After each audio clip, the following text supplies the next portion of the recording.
কয়েকটা ভাইদের হাতে আমি অপমানিত অসম্মিত প্রাণ যদি সর্বধামে পৌঁছে যায় আমার কি করুণ অবস্থা হবে জানো? কেন কেন আমার করুণ অবস্থা হবে কেন? আপনি বুঝতে পারছেন না বেশিদে, আপনি বুঝতে পারছেন না বেশিদে।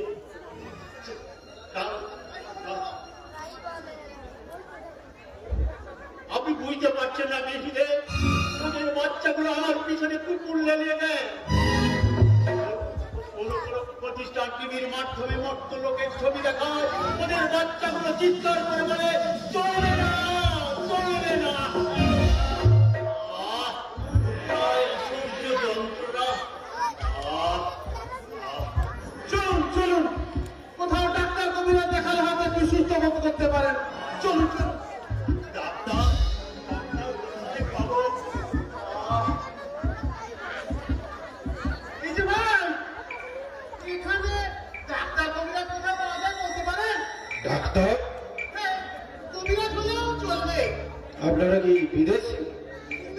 মানে বিদেশি নয়, আবার স্বদেশীও নয়। বুঝেছি, তাহলে আমার গলায় ঝোলানো যন্ত্রটা তো গিয়ে বুঝতে পারতেন আমি ডাক্তার। হ্যাঁ বলুন, কার কি হয়েছে? ইনি পিতামহ ব্রহ্মা, বুকে যন্ত্রণা অনুভব করছে। চিৎ হয়ে শুয়ে পড়ুন।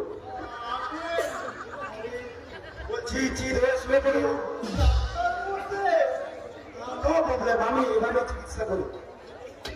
শুয়ে পড়ুন বলছি। আরে চিৎ হয়ে শুতে বলছি না। দেখুন, আমরা আয়ুর্বেদে বিশ্বাসী। আমাদের দেশে একজন বিখ্যাত আয়ুর্বেদ ধন্বন্তরী ছিলেন।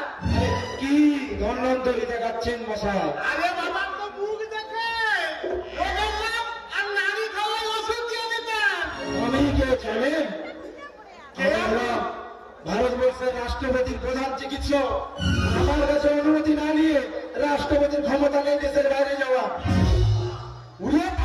হ্যাঁ, এবার বুঝলেন তো?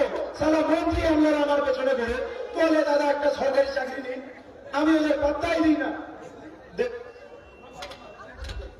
দেখুন, হ্যাঁ দেখবো বই কি, দেখার জন্য দাঁড়িয়েছি। আপনি চিৎ হয়ে শুয়ে বলুন।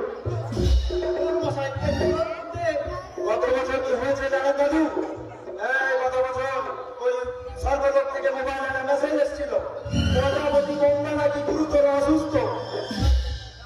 যাবো যাবো করে আর যাওয়া হলো না। কি যে বলছেন ভায়া, আমি অসুস্থ? আরে আপনি কেন হতে যাবেন? ওই প্রজাপতি ব্রহ্মা, যিনি এই বিশ্ব ব্রহ্মাণ্ড সৃষ্টি করেছেন, তাকে আপনি শুয়ে বলুন। এই ধুলোর মধ্যে আমি শোবো না। Alright. আপনি নারী দেখুন। অলরাইট, আপনি যখন শোবেন না তখন নারী দেখছি।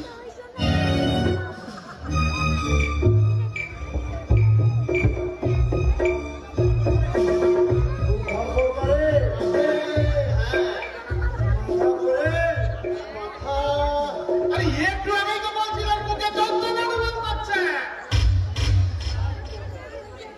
কঠিন অসুখ মশাই, ভাগ্যিস পথে আমাকে পেয়ে গেছিলেন, তাই যাত্রায় বেঁচে গেলেন। নইলে এখন মৃত্যু নিশ্চিত। ইনি তো অমর, রক্ত, বেটা, দাপড়ে কলি, মৃত্যু ওনাকে স্পর্শই করতে পারে না। তাই নাকি? আমাদের কবি কি বলেছে জানেন দাদু? কবি বলেছেন জন্মিলে মরিতে হবে, অমরকে কোথায় হবে। তাকে এই ওষুধটা দিচ্ছি,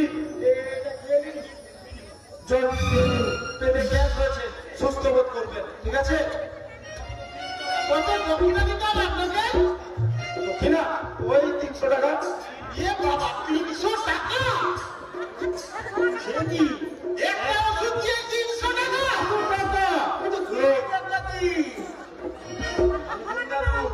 আপনারা বিদেশি, তাই বলে 200 টাকা কম করেছি। ছাড়ুন, আমার পয়সাটা ছাড়ুন, আমি চলে যাচ্ছি। একটু কম সম করুন না ভাই। না হবে